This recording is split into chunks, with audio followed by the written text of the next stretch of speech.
జరుగుతుంది. పాస్టర్ ప్రవీణ్ కుమార్, గొప్ప సబ్జెక్ట్ అడిగావే. చూస్తున్నాం ఎక్కడికక్కడ శాంతి సభలు జరుగుతున్నాయి. మరి అక్కడ జరిగింది మనం న్యూస్ పేపర్స్లో చూసాం. మరి ఆయన 2 బ్రాందీ షాపుల్లో ఆయన మద్యం కొనుక్కోవటం, దానికి ఫోన్పేలో ఇవ్వటం, అక్కడ వీడియోలో రికార్డ్ కాబట్టం, మరి ఆ బుల్లెట్ చిన్న ప్రమాదానికి గురి కావటం, లైట్ బద్దలైపోవటం, మరి ఆ తర్వాత మళ్ళీ ఆయన ఆ బండి తీసుకుని వెళ్ళటం, ఇవన్నీ కూడా మరి ఎంత స్పష్టంగా వచ్చినాయి. ఆయన ఒక పాస్టర్ కావచ్చు, ఆ వృత్తి వరకు ఆయన న్యాయం చేసి ఉండవచ్చు. బట్ మరణం మద్యం తీసుకొని నడపటం, బండి నడపటం నేరం. మరి ఒక నేరం చేసి మరి ఆయన బండి నడుపుతూ మరి లిక్కర్ కొనుక్కున్న ఎవిడెన్స్లు అన్నీ కూడా ఉన్నాయి బండి నడుపుతున్నట్టు. మరి తర్వాత యాక్సిడెంట్లో మరి చనిపోయినట్టుగా ఈరోజు పేపర్లో చూసాం, నిన్న పేపర్లో చూసాం. ఆ వీడియోలన్నీ ఈరోజు పేపర్లో రాకముందే సోషల్ మీడియాలో క్రిస్టల్ క్లియర్గా ఆ వీడియోలన్నీ రావటం జరిగింది. మరి దాన్ని ఒక మతంపై జరిగిన దాడిగా చిత్రీకరించాలనే ప్రయత్నం చేయటం దురదృష్టం. మరి 2% లెక్కల ప్రకారం, సెన్సస్ ప్రకారం మరి 2% ఉన్న ఆ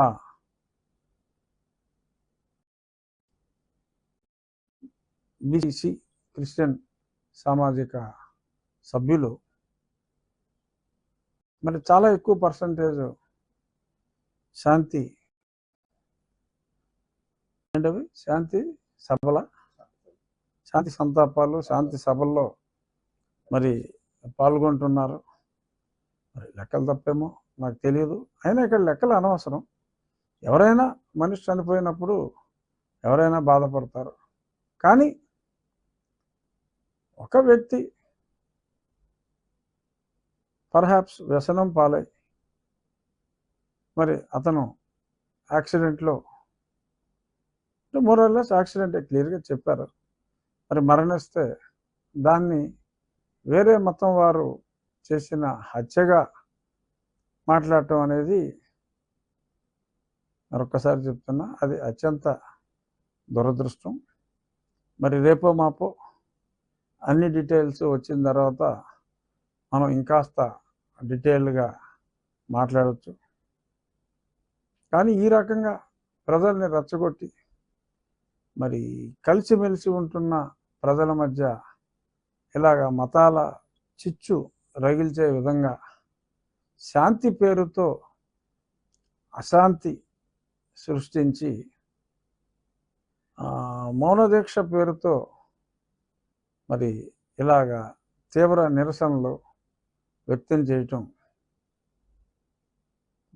అత్యంత బాధాకరం, అత్యంత దురదృష్టకరం. ఏది ఏమైనా పగడాల ప్రవీణ్ కుమార్ గారు ఎలా మరణించినా వారి ఆత్మకు శాంతి కలగాలని చెప్పి మా దేవుణ్ణి కూడా మనస్ఫూర్తిగా ప్రార్థిస్తూ వారికి మంచి లోక ప్రాప్తి జరగాలి అని చెప్పి మంచి మనసుతో వేడుకుంటున్నాను. ఇష్యూని మరింత లాగకుండా ఆయన ఆత్మశాంతి కోసం ప్రార్థిద్దాం. ఎందుకంటే యాక్సిడెంట్లో చనిపోయినా మరి బాధాకరమైన సంఘటనే. మరి దేవుడు చేసిన ఈ సంఘటనకి, అంటే యాక్సిడెంట్ అనేది ఎవడో కావాలని చేసుకోడు కదా. ఎస్, మరి ఆ సంఘటనకి తోటి మానవుల్ని, ఇతర మతస్థుల్ని కొన్ని రాజకీయ పార్టీలు వాడుకోవాలని చూడటం, అది వారి నీచ సంస్కృతికి నిదర్శనంగా మనం భావించాలి అని చెప్పి ప్రజలందరికీ కూడా విజ్ఞప్తి చేస్తూ, అలరొద్దు, ఆయన ఆత్మశాంతికై, పగడాల ప్రవీణ్ కుమార్ గారి ఆత్మశాంతికై ప్రార్థిద్దామని మరొక్కసారి చెప్తూ, 1-2 రోజుల్లో ఆ డీటెయిల్స్ అన్నీ వచ్చేస్తాయి. కాస్త సంయమనం పాటించాలి. అన్యమతాలని దయచేసి దూషించవద్దు అని మరొక్కసారి, నువ్వు ఈ ప్రశ్న అడిగావు కాబట్టి నేను ఈ టాపిక్ చెప్తున్నాను. ఈరోజు నా కేసులో, మళ్ళీ నా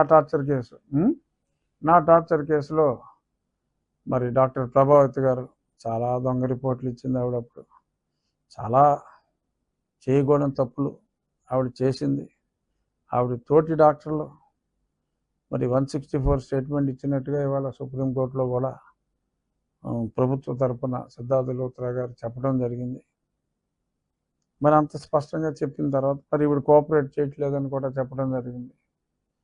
మరి మౌనమే ఆవిడ సమాధానం అట. మరి ఆవిడకి ఏజ్ అయిపోయిందట, అందుకని ఏమీ గుర్తు రావట్లేదని కూడా చెప్పినట్టుగా తెలిసింది.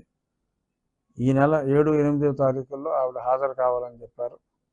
15వ తారీఖు అది పోస్టింగ్ ఇచ్చారు తిరిగి.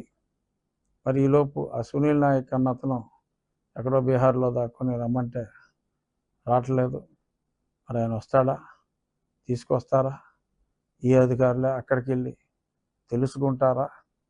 అలా పెద్ద సస్పెన్స్గా ఉంది 20 రోజులుగా. మరి ఇప్పుడు దాకా అయితే ఆ సునీల్ నాయక్ అన్నాడు మిస్సింగ్. ఇదో పెద్ద కుట్ర, నన్ను లేపేసే కుట్ర, ఎన్నోసార్లు చెప్పా. కానీ తుది అంకానికి చేరుకున్నట్టుగానే ఉంది. రేపో మాపో ఆ సునీల్ నాయక్ రాక తప్పదు. నన్ను కొట్టినప్పుడు పక్కనే గదిలో ఉన్నా అంట. వేరే వాళ్ళు అడిగితే నీకేంటి పని, ఎల్లు, ఇది పెద్దవాళ్ళు వ్యవహారం అని చెప్పి పంపేశాయంట.